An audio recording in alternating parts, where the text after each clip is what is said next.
let's do a quick round of introductions per usual to our guest speaker today. My name is Alex Hughes, and I'm the Business Development and Membership Director here at the Dalles Area Chamber of Commerce. It's Cherry Festival week, baby. We are very busy with preparation, so yeah, definitely come out and attend that and see all the stuff that's going on. Should be pretty sweet. I'm not going to be able to talk it up nearly as well as Lisa's going to, so let's lower our expectations a little bit, okay? All right, Dan Spots, good morning. How you doing? Goes fine, Alex. Thank you very much. Dan, Columbia Gorge Community College. So interesting day today. We've been tracking legislation for several months now, thanks to Senator Daniel Bonham, that would require the State Higher Education Coordinating Commission and the Community College Support Fund to support college training taking place at the regional airport at Dallesport. This is our aviation maintenance technician training program. It came out of the House with a unanimous vote to approve, and it came out of the Senate, rather, with a unanimous vote to approve. It's in the House now, and the hearing is this afternoon at 3 o'clock. They're taking written testimony, deadline 48 hours after the start of the hearing, which is 3 o'clock this afternoon again. So I put a link to testimony in the chat box there, knowing this meeting is recorded, hopefully better than I recorded my meeting. And the summary of the legislation is there as well. This is SB 482, sponsored by Senator Daniel Bonham with support from Representative Helfrich. And we really appreciate their moving this forward for us. We cannot expand that program unless we're able to put it over at the airport. That has the expansion room. We need to be on an airport with an aviation maintenance technician training program. So it's pretty critical. Appreciate it. Thank you. Excellent. Great news. Mr. Travis Dre, good morning. How you doing? Good morning. Good morning. Good to see everybody. So just a couple of updates. Last Thursday, both Dennis and I missed community affairs because we were hosting a town hall with Adventist Health. Basically, we called it a pre-closing town hall to kind of give our employees an update of where we are, give them a chance to ask some good questions of Joyce Newmeyer, who is the Oregon Network president. And like I was just telling Kateel and Dan, when we started at 7:30, everything was status quo. Still had not kind of telling everyone, hey, we're still waiting for Oregon Health Authority approval, and then it'll go to Attorney General. We're not quite sure on the timeline. The Oregon Health Authority is kind of start the clock, stop the clock, asking a lot of diligent questions, and really kind of doing a lot of homework, a little bit longer process than what we had hoped. However, by the time we reached our first town hall at noon, the Oregon Health Authority had posted their approval of MCMC joining the Adventist Health system. So we were able to share with our noon and 2 o'clock employee town halls that we had in fact received the approval that we've been seeking to allow us to join the Adventist Health System Network. And they had told us that it'd probably take the Attorney General 5 days to review it. I think it took the Attorney General 2 hours to review it, because by the time of our 5 p.m. town hall, we were able to tell everyone that we had achieved all state regulatory approval. So we are officially part of the Adventist Health System. We have about 30 days of license, permits, requirements that we have to fill out just to make sure everything is, from a business mechanic side, I's dotted, T's crossed. So we are working very quickly with their team to reach a closing date, and then we will have a larger celebration to really to milestone the moment. So there's a lot of hope here. There's a lot of great feeling, and we're very excited for our future. So I think I'm going to post in the chat a lot what this affiliation can do for not only our employees, but also more importantly, our patients in our community and the region that we serve.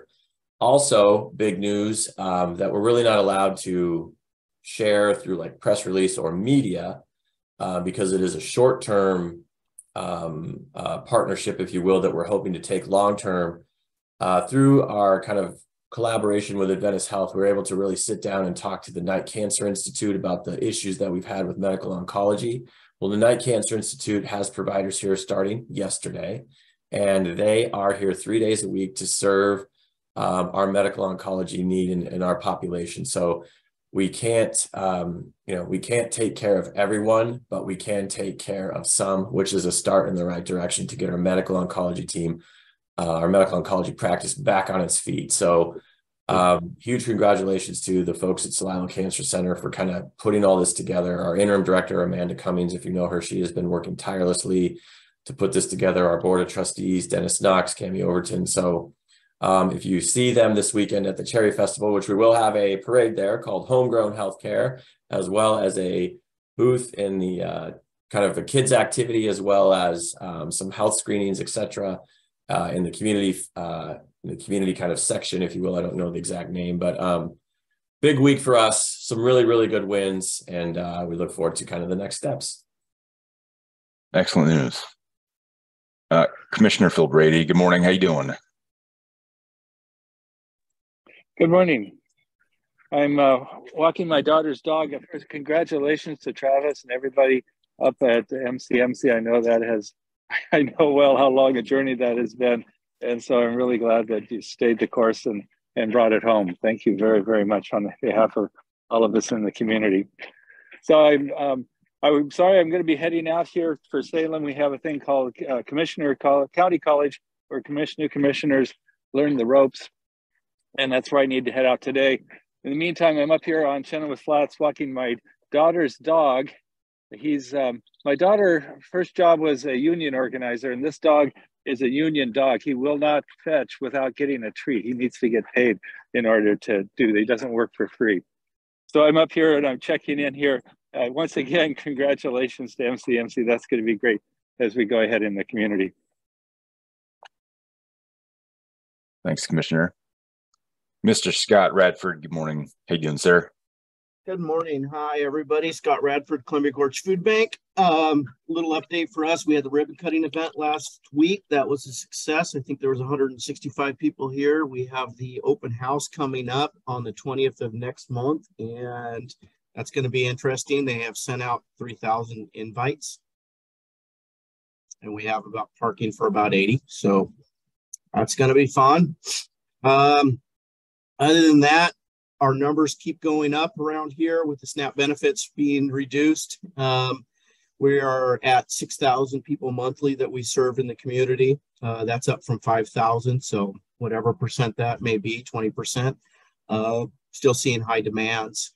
Seeing lots of outreach work occurring now. A lot of the in-lieu sites are starting to be populated a little bit more with the transition of people coming in, getting ready for fishing season. Migrant farm workers have started to move in through H-2A programs, guest worker programs. If people aren't familiar with those, I know a lot about those programs. And the best deal the farmers can do is extend that contract out for 90 days. You have to guarantee cost you $2,000 a head to bring people in. It also, you have to guarantee 75% of their contract, whether they work or not. So if you can extend that contract out for 90 days, it benefits the large farmers. The small farmers can't do that because they only have about 20, 25-day harvest window. So it does fit for the large growers, and they're utilizing that by bringing people in, thinning apples, thinning pears, doing all of the pre-work before harvest starts, and then winding up with their H-2A workers being finished at the end of the season. That influx has already happened, which is something that is new to our region.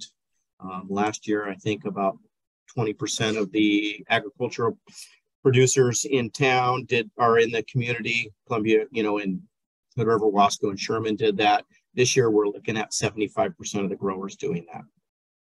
It's a guaranteed labor force that has been, that'll eliminate the challenges that has happened during the pandemic. And then the lower levels of the migrant workforce aging out is what we're seeing. And so this is a guaranteed workforce, and it's a very expensive program.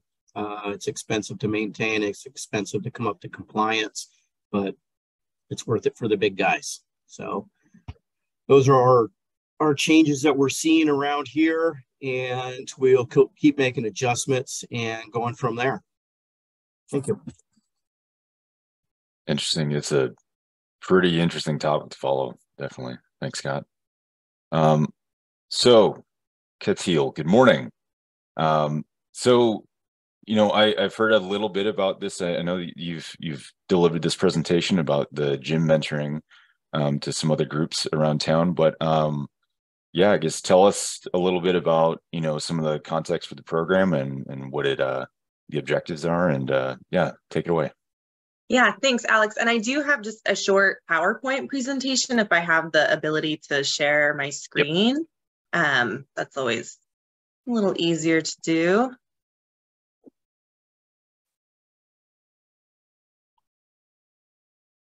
And can everyone see it? Yep, looks good. There we go.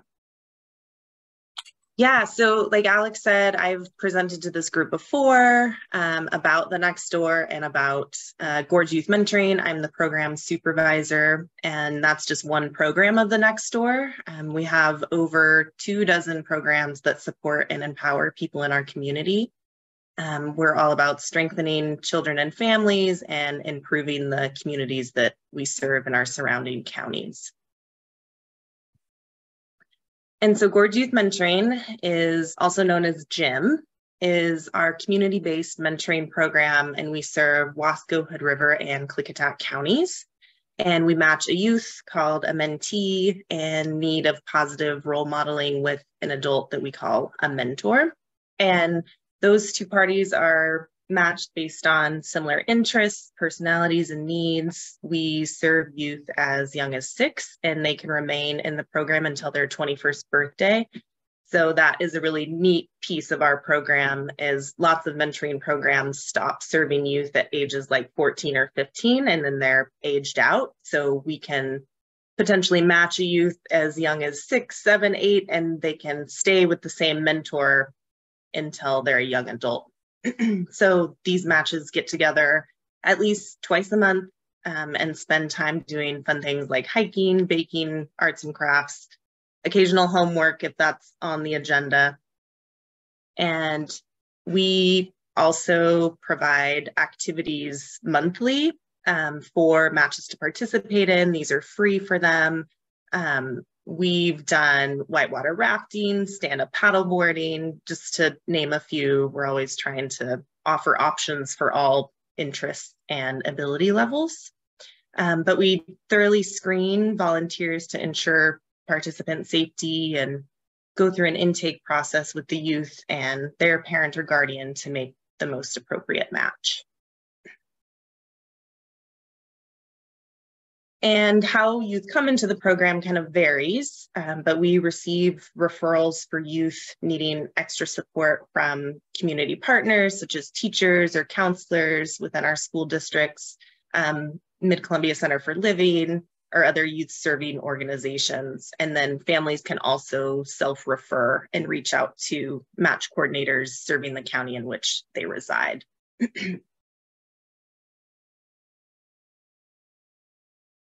And this is just one quote that we recently got from a Hood River mentor that's really sweet. But the most difficult, part of our program is that there's usually a wait for a mentee to be matched with a mentor.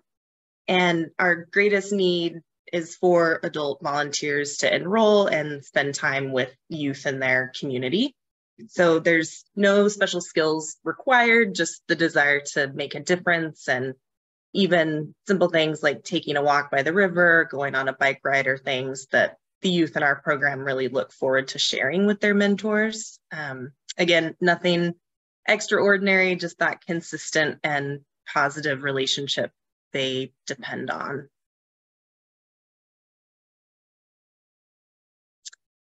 And just a little research piece, and you may know Corliss Marsh. She frequently attends chamber meetings and is really involved in our community, and is also a volunteer mentor with our program.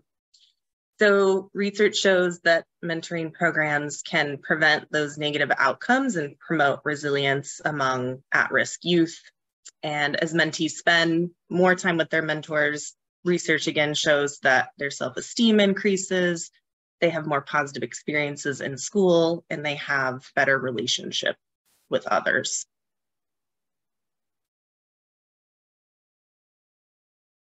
And so that's kind of the summary of G.Y.M, short and sweet. But in addition to Gorge Youth Mentoring, we have several other programs in our youth services department. And so this is a list of them. Some of these are only offered in Hood River County, but one that I wanted to especially point out is our youth drop-in center. That is a center for homeless and runaway youth ages 14 to 23 living in Wasco County. And that is at our office here in the Dalles on Kelly. And that has been just open, gosh, almost a year now. And it's been wonderful to see youth come in. They can hang out, they can have a snack, they can get connected to other resources, take a shower, do laundry, and just be in a safe environment. So that has been a wonderful addition to our youth services department. And again, another really lovely quote that you all can read from a mentor that was just told to us. But our biggest ask is to consider sharing the information about Gorge Youth Mentoring with your own networks and just keep getting the information out there. Again, we're always recruiting for volunteers, especially male mentors. That is always a big ask. We statistically have more youth that identify as male coming into the program. Those are the youth that are needing some extra support, and we tend to have a lack of adult males coming into the program. So there's always the push for that. Yeah, does anyone have any specific questions or anything that they've wondered about? I'm sure you've all heard about the program before. So, Yeah, so yep, go ahead. This sounds very familiar to the Big Little Brother Sister program. Is this a parallel program? Yes. So the Next Door was an affiliate of the Big Brothers Big Sisters national program for well over a decade. And so this Gorge Youth Mentoring is modeled after Big Brothers Big Sisters. In 2018, the Next Door decided to disaffiliate from the national brand because as such a small affiliate, we had to pay a significant amount of money to have their data system, to have that name. And we decided to, kind of pare down, and we felt that we were well known enough in our communities that we didn't necessarily need that national name anymore. So it's essentially the same program with our local spin on it. And that has been, really has brought a lot more flexibility to our program as well. And part of that is the ages we can serve. With Big Brothers Big Sisters, that was one program that cuts off at age 14, 15. And then we had to find another placement for those youth that wanted to continue with their mentor. So in terms of that gave us a lot more flexibility in serving a wider range of youth that really needed support. And then finances stay in our communities that we serve too.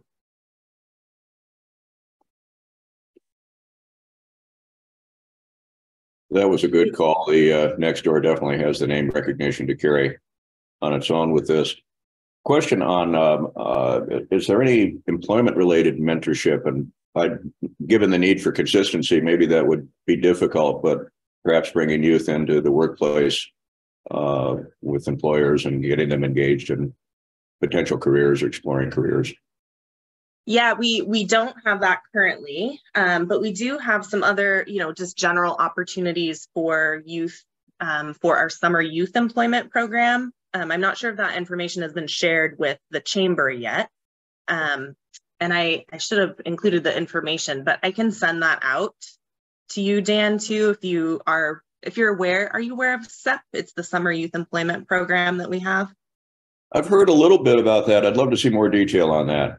Yeah, we just released the information, the flyers for that. So I can be sure to send that your way too, because it's a contract with the Forest Service, and there's crews in Wasco County and Hood River that are connected with a crew leader who we're also hiring for. And those young adults need to be at least 21 years old. And then the crew members are between ages 14 and 18, I believe.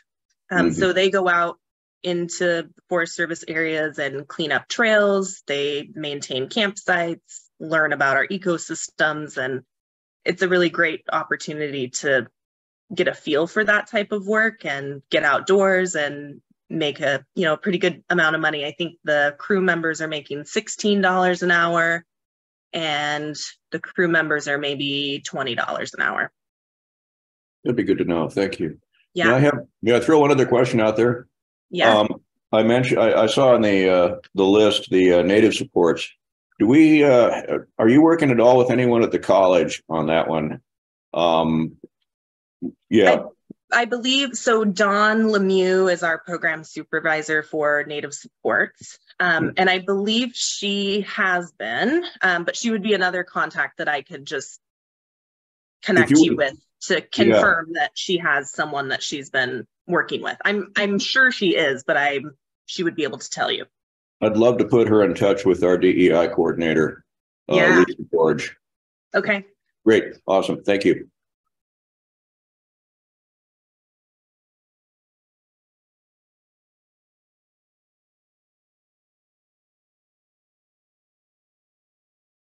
Any other questions? Anyone else? Alrighty. Yeah, Kateel. One more. Yeah. Kateel, definitely. How do we find the match coordinators for each county? Are they on the website? Yep, they're on the website. So we have a coordinator for Wasco, a coordinator for Hood River, and a coordinator for Klickitat County. But I can pop just the general email into the chat too, that if you have any other specific questions, and that email just goes directly to me, and then I decide who gets that information. All right. Thank you. Thank you.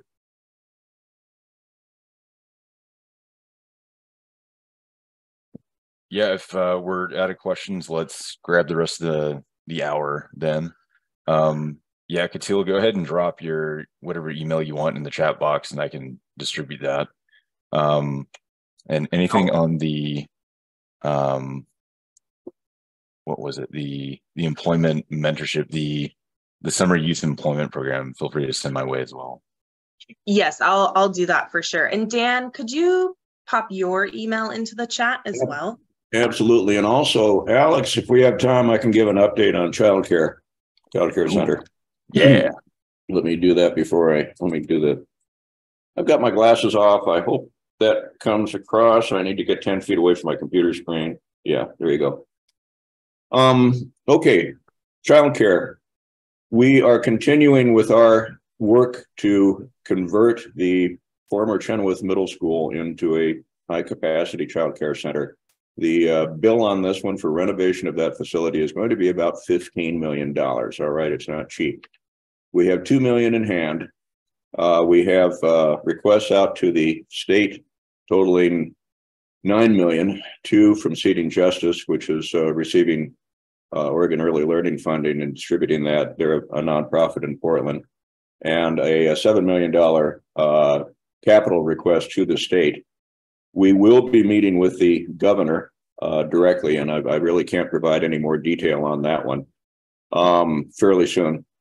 And in the meantime, as you may remember, we have some deadlines coming up on this one. Columbia Gorge Education Service District has $500,000 they need to invest, they need to expend by the end of this coming June, or they will need to reallocate or potentially lose those dollars. The college, we have about $1.7 million. We face the same problem the following June 2024.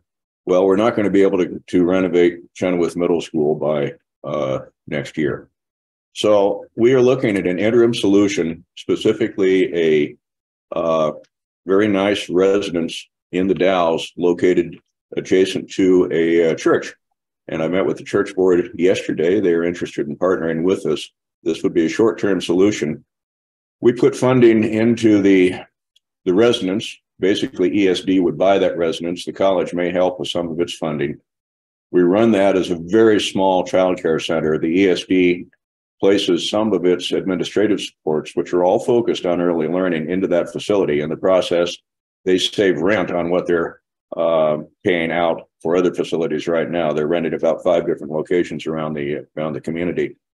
The college would enter into an agreement with the school district, long-term agreement, to put a new roof on Chenoweth Middle School and halt the deterioration of that building. Right now, the roof is failing, and there are a number of other systems, but the roof comes first. So that would put a cap on deterioration, and we launch a public campaign then around this whole thing once this goes public. We're getting very close here to making this a big, major community effort. And it's going to be probably 3 to 5 years to raise funding. We're going after Ford Family Foundation. We're going after Senator Wyden, who's very supportive of this, his field effort, Bree Irish. So there's a lot of attention, a lot of focus on this. If we don't do it now, I don't know when that convergence of attention would occur again around the need for affordable childcare. So keep it in mind. If you're interested in joining in this conversation, please send me an email. Steering committee will meet tomorrow at 3 o'clock. I'll be sending folks a reminder right after this meeting. And basically, we'll be giving an update on all of that. We know that we qualify now for Oregon Energy Trust. They've offered to assist with boiler replacement. Business Oregon is tracking this very closely and is willing to invest. So a lot of things coming together. But I want to just kind of giving you an update and let you know that we are not letting the dust settle on this thing. We're doing a full court press. Thank you. Thanks, Dan. Yeah, let the chamber know how we can help boost and promote and amplify voice. Thank you, Alex. Community survey, definitely. Pat is working on that. It'll be based on the ESD website. Yeah. We need to determine the level of need, especially for infants and toddlers. That's what drives the cost of childcare. 4-to-1 mandatory teacher ratio. So as we do the business modeling, we have pro formas in place now. We are assembling a small group of financial professionals to review that and to ask some tough questions. Once we build this, we have to run it sustainably. We have a number of partners interested in doing so, but there's no way around it. Childcare is expensive. If it were easy, we'd have quality, affordable childcare in the Dalles right now all over the place. It wouldn't be an issue.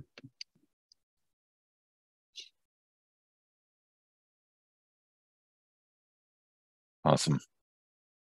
Thanks, Dan. Anyone want to use part of the hour to do a quick update as well?